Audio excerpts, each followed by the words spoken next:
Hello everyone and welcome to another video where today we're gonna be doing something a little bit different. In the first portion of this video we're gonna be unboxing the GMKtec NucBox K5 mini PC with the AMD Ryzen 7 7735HS processor and 32 gigs of RAM. And later on in the video we're gonna benchmark it, so stay till the end to see what this little thing can do. I'm sure it'll surprise you cause it definitely surprised me. Now, before we get started, I gotta tell you that right now is just about the best time to purchase this mini PC, with crazy discounts on both the official GMKtec website and on Amazon. So if you're interested, go get it, the time is ticking. Now let's get right into the video.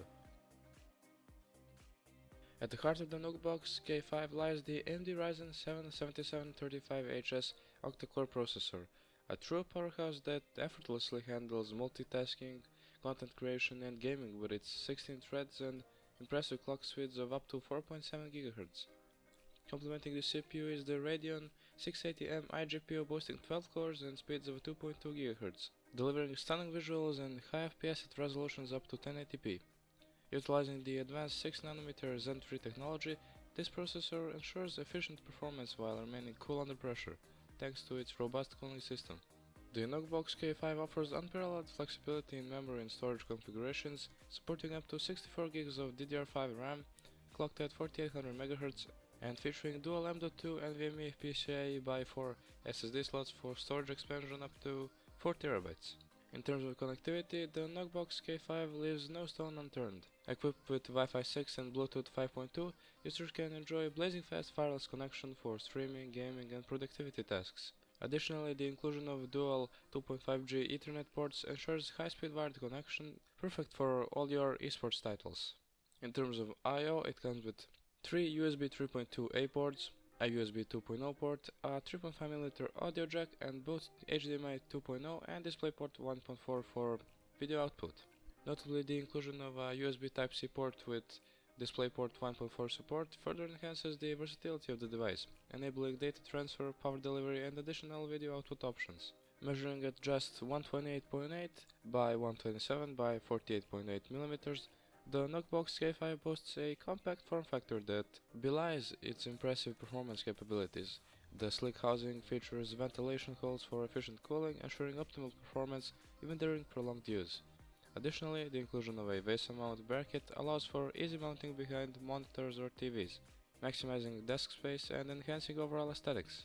Now it's time for some glamour shots, and then we'll see how it performs.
Now let's take a look at some benchmarks, and first up we have Cinebench R23. After a 10-minute loop of the benchmark, the 7735HS managed to achieve a multi-core score of about 12,800 and a single core of just above 1500 points. Now let's see how the K5 compares to other popular mini PCs. Although the CPU is not its stronger side, it manages to outperform the 3900H and 12900HK, allowing it to hang just around the middle. Next up is Geekbench, where the K5 scores 2042 for single core and 10142 for multi-core. With those scores, it makes it into the top 3 according to our tests, competing with its bigger brother GMKtec K9 and the 3900H powered Geekom Mini. Now it's time for some GPU benchmarks, and in the Geekbench OpenCL bench it scores just above 29,000 points, and in the Vulkan bench it makes it just over 30,000. Now comparing it with the rest of the pack, we can see where it truly shines, and as you can see, it basically ties with the 6900HX powered B-Link SCR6.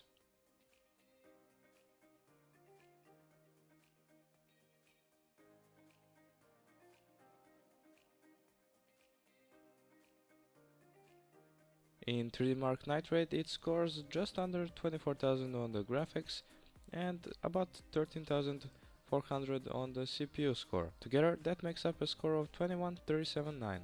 Firestrike gives it 7,300 on the graphics score, just under 25,000 on the physics score, and 2,000 for the combined score. Those three make up a score of about 6,400. Last but not least, the GPU and CPU scores for TimeSpy are 2400 and 7900 respectively, giving us a total of 2661. In both Firestrike and TimeSpy it gets the third place.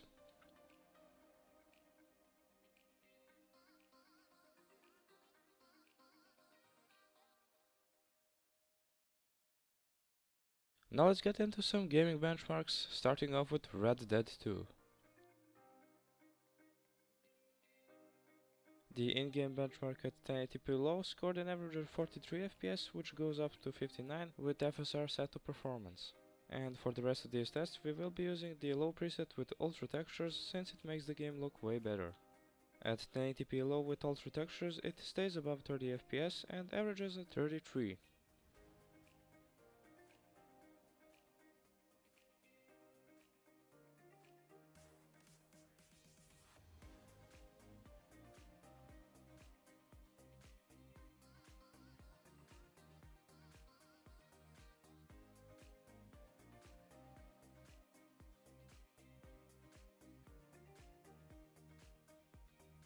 If we set FSR to performance, it will stay above 40 FPS and even reach above 50 in less demanding areas.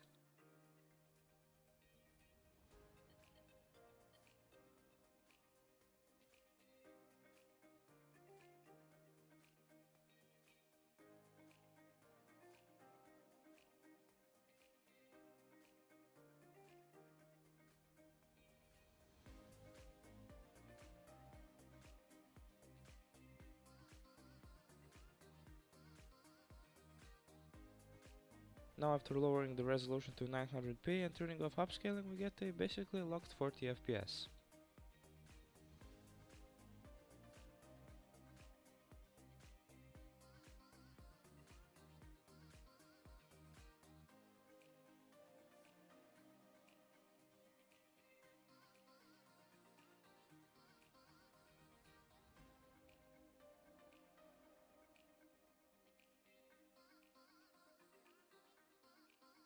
And if we set FSR to quality, we get a nice bump in performance, allowing us to approach 50.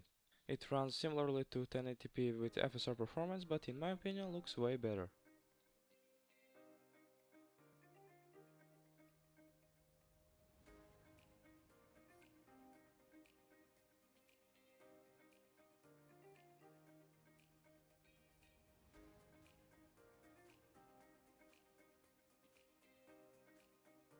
Now at 720p native we're getting just under 60 FPS.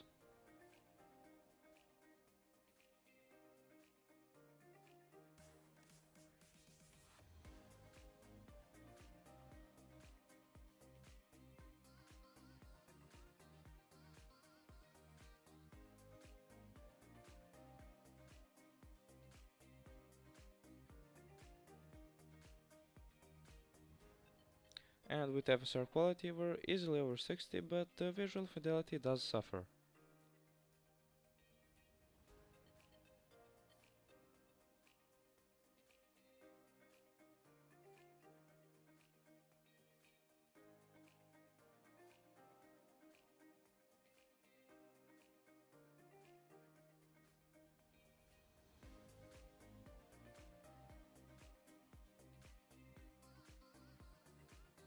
Next up is Forza Horizon 5.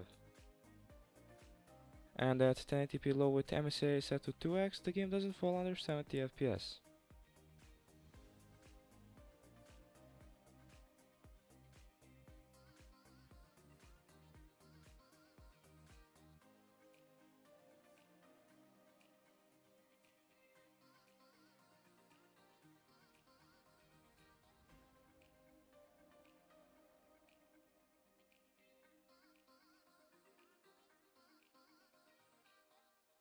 If you enable FSR quality, that 70 becomes 80, and this would be my preferred way to play. You'll see in a minute that it also runs really well at high, but low at FSR quality looks good enough and runs like a dream.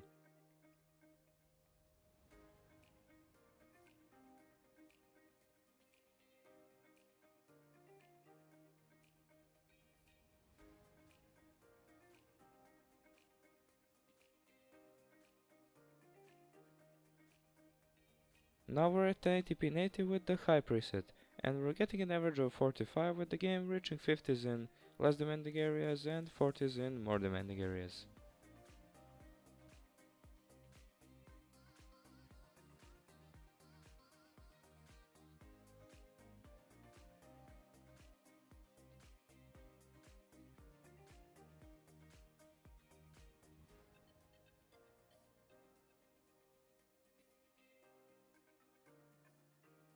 If you enable FSR quality, it doesn't fall under 50 frames per second and often exceeds it.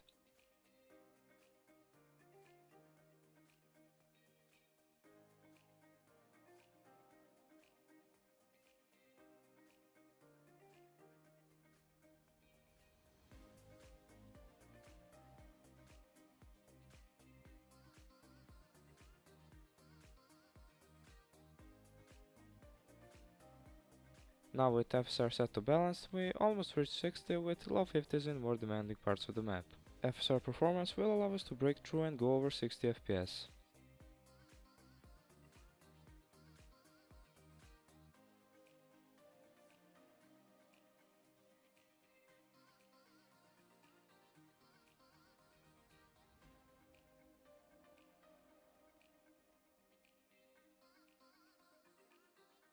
Now, a classic, GTA 5. Although quite old by now, it still looks great and proves challenging to lower-end hardware, but the NucBox K5 has no problem reaching even 100 FPS.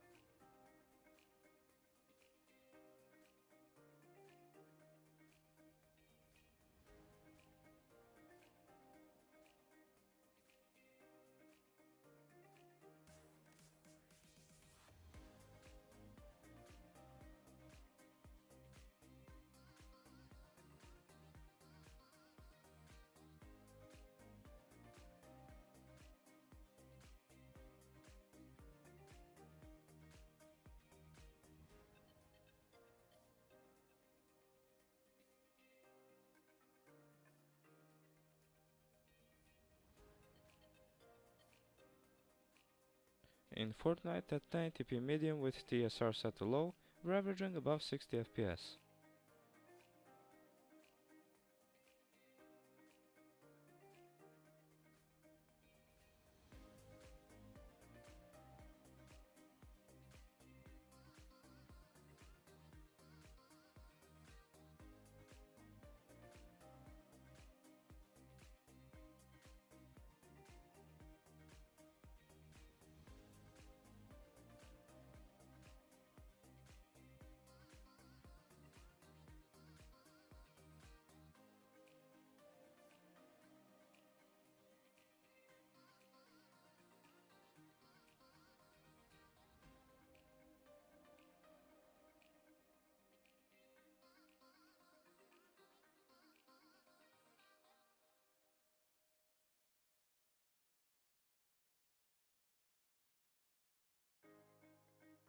With performance mode enabled, you can enjoy a high refresh rate experience with almost 144 FPS on average.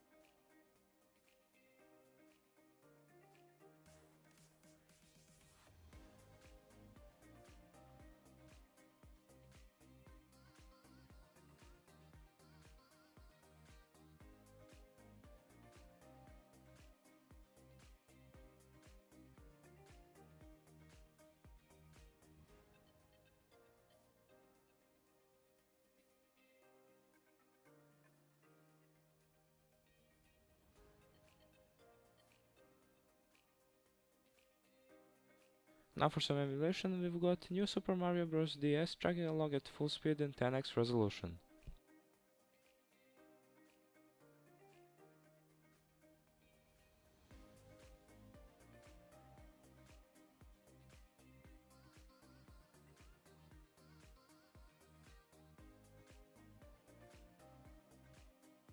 Shadow running on the 3DS has no problem staying at 60 FPS at 8x resolution.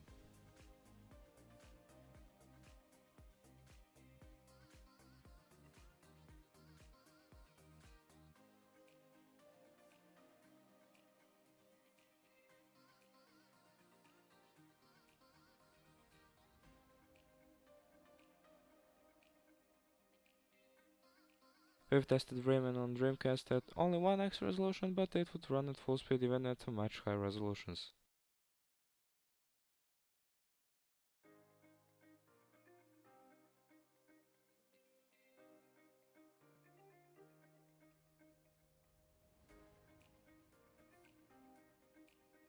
Wind Waker on GameCube stays at locked 30 with 3x resolution.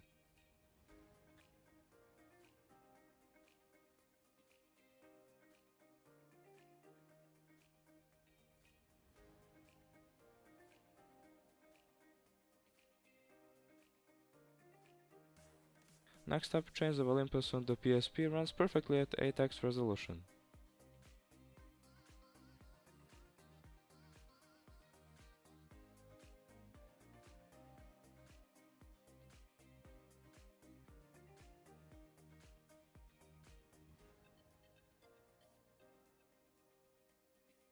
Now for something a little bit newer, we've got Mario Kart 8 on Wii U running at a locked 60 at 1x resolution.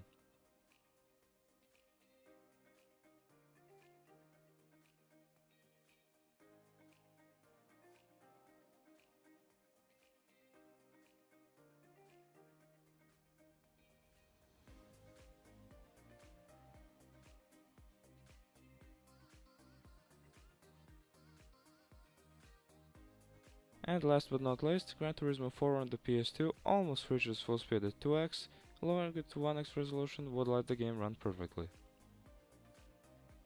The emulation tests were all done with stock settings other than the resolution and no mods. We've tested another emulator that I can't show you, and you probably know which one I'm talking about, and yeah, that works perfect too. Before we move on, it's important for us to tell you that we here at Playtopia don't condone piracy, and that all of the emulated games you saw were games that we had purchased beforehand and dumped ourselves. Well guys, that about does it for today's video, and I hope you enjoyed watching it as much as I enjoyed playing with this beast of a computer. Huge thanks to GMKtec for sending it over for a review, and don't forget it's on discount right now, so if you're interested in purchasing it, you can do so at the link in the description. If you liked the video and you want to see more stuff like this, feel free to leave a like, subscribe, and comment something nice. Thanks for watching, and I'll see you in the next one. Bye!